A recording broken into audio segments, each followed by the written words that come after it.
सीधे चलते हैं 1999 और 2000 के उस दौर में जब इंटरनेट बिल्कुल नया नया था। इस टेक्नोलॉजी ने कुछ लोगों के लिए ऐसी वेल्थ क्रिएट की जिसके बारे में कभी किसी ने सपने में भी नहीं सोचा था।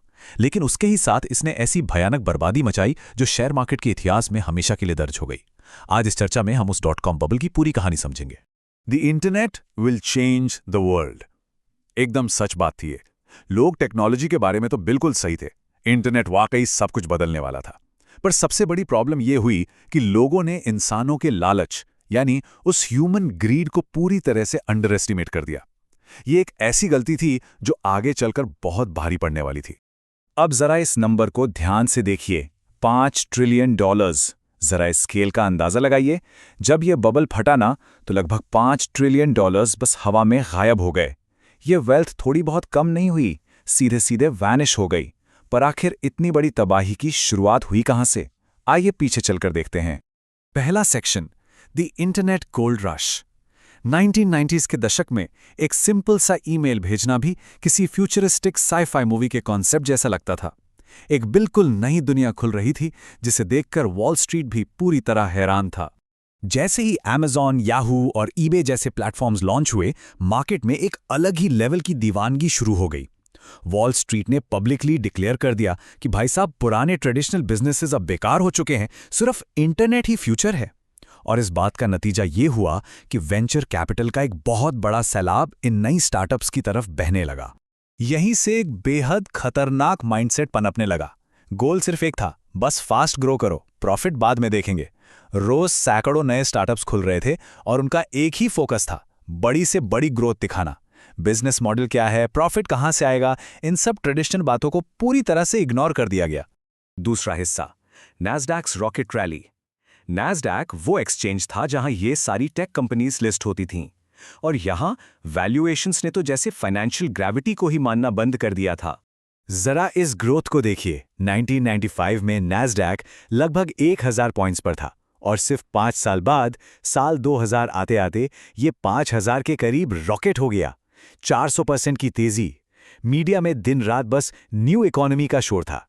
पीई रेशियोज और कैश फ्लोज जैसे पुराने मैट्रिक्स को टोटली डिस्कार्ड कर दिया गया। इन दोनों सिनेरियोस को कंपेयर करते हैं।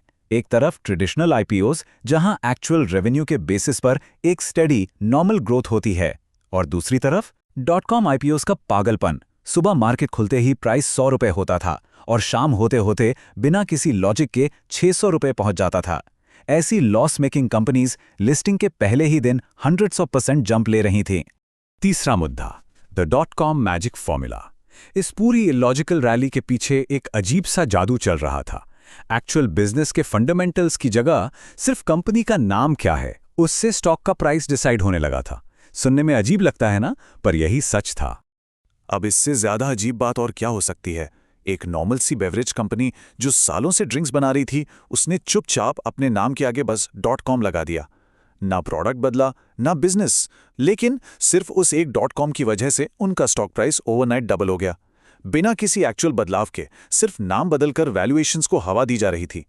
इसके पीछे की इस बबल साइकोलॉजी को समझना बहुत जरूरी है। बबल का मतलब ही यही होता है, एक ऐसी मार्केट स्टेट जहां कंपनी की स्टोरी उसकी सच्ची फाइनेंशियल रियलिटी से कहीं ज्यादा बड़ी बन जाए।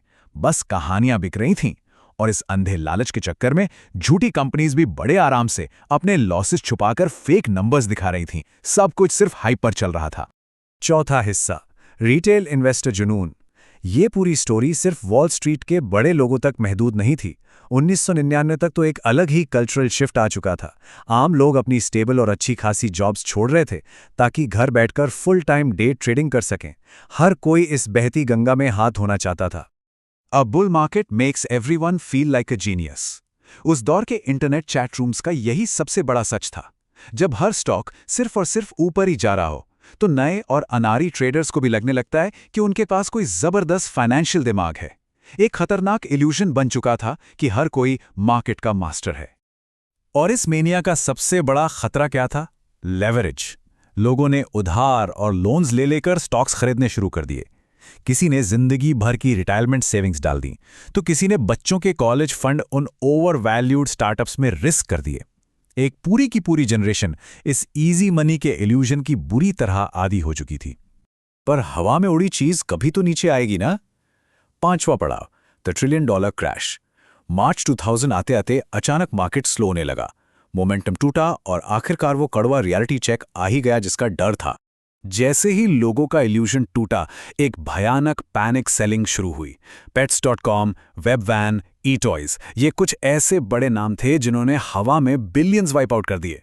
लोगों को अचानक समझ आने लगा कि इन कंपनीज के पास तो असल में कोई बिजनेस मॉडल था ही नहीं, सब हवा हवा ही था। और पैनिक में बड़ी बड़ी कंपनीज ताश के पत्तों की तरह ढेर हो गई। और तबाही का ये स्केल कैसा था? 2001 तक नैस्डैक लगभग 78% यानी 78% गिर चुका था। सोचिए, अगर मार्केट में 100 लाख रुपए लगाए थे तो वो एक झटके में गिरकर सिर्फ 22 लाख रह गए। जिस तेजी से पैसा बना था उससे कहीं ज्यादा तेजी से सब राख हो गया। पर इस पूरे मलबे के बीच एक दिलचस्प चीज देखने को मिलती है। Amazon जैसी कंपनीज इस $5 ट्रिलियन के वाइप आउट को सर्वाइव कर गईं। ऐसा क्यों? क्योंकि उनके पास एक solid, real, fundamental business model था। वहीं दूसरी तरफ वो फेल्ड स्टार्टअप्स जो सिर्फ हाइप के दम पर खड़े थे, वो पूरी तरह बैंकरप्ट हो गए और मार्केट से हमेशा के लिए गायब हो गए। छठा और आखिरी हिस्सा, टाइमलेस मार्केट लेसन्स। इस पूरे .com क्रैश के विश्लेषण से आज हम क्या सीख सकते हैं? यहाँ 5 ऐसे सर्वाइवल लेसन्स हैं जो हर मार्केट साइकिल में सच साबित होते हैं। आइए इन 5 स्टेप्स को ध्यान से देखते हैं। पहला, एक शानदार टेक्नोलॉजी का मतलब हमेशा एक शानदार इन्वेस्टमेंट नहीं होता। दूसरा, बुल मार्केट अक्सर लोगों की असली नाकामयाबी को छुपा लेता है। तीसरा, ये मानना कि इस बार सब कुछ अलग है, मार्केट का सबसे खतरनाक सिग्नल है। चौथा, लेवरेज लालच को बढ़ा देता है और रिस्क को जानलेवा बना देता है। और पांचवा, आखिर में सिर्फ वही कंपनीज टिकती हैं जिनकी कोई सच्ची फंडामेंटल वैल्यू होती है। ये रूल्स किसी को भी एसिड बबल से बचा सकते हैं। इस विश्लेषण को खत्म करते हुए बस एक आखिरी सवाल पर गौर करना बनता है। टेक्नोलॉजी तो लगातार बदल रही है, पर क्या ह्यूमन साइकोलॉजी कभी बदलती है? आज हम नई एआई हाइप और मीम स्टॉक्स की फ्रेंजीज देख रहे हैं। कहानियां और नैरेटिव्स नए जरूर हैं, पर लालच बिल्कुल वही पुरानी है। क्या सच में कुछ बदला है? इस बारे में जरूर सोचिए।